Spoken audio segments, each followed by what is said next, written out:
For some reason, despite all his experience and talent and facility, Mozart was content to set down in that piece, that purported late masterpiece, an appalling collection of cliches.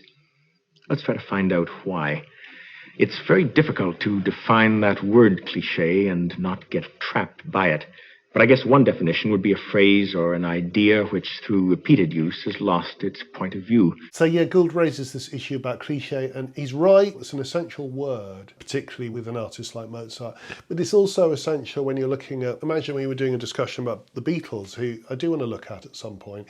All sorts of cliches of the musical culture around them are being used, but used in an inspired way. So my point would be creativity, it doesn't eschew cliche because music is full of cliches. It has to be. It can't communicate without them. You know, if someone says write a tune in E flat, you're going to in the 18th century, you're going to come up with a formula and it's going to have a cadence. You know, that's what tunes do. They still do have cadences, not quite the same, but a melody has to have a cadence, which is a form of punctuation. So of course, cliches are there and they're present in everyone's music. It's not just Mozart, it's Bach, it's Haydn, it's Beethoven.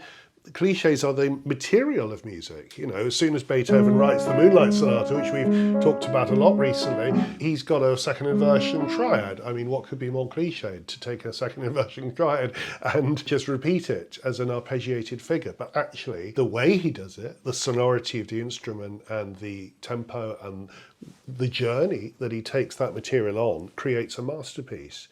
Creates a poem, creates something magical.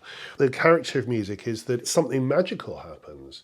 There might be a kind of dross-like surface that's made up of these things, but an artist of caliber will make something happen that somehow you didn't quite predict, you could never have imagined yourself. That's what Mozart does. So it's all very well Gould saying it's just the material of cliche. Of course it is. And Mozart, of all composers, knows that and makes use of the tropes of the classical style. But he spins gold out of the dross that nobody else can do much with. I mean, Haydn has a good go, and I love Haydn, but I mean, I can't think of any other of Mozart's contemporaries, Salieri or Stamitz or Hummel or Dussek. You know, there are many composers, and they're all capable people, rather like Gould says, all fine craftsmen, all able to do things of interest, for sure.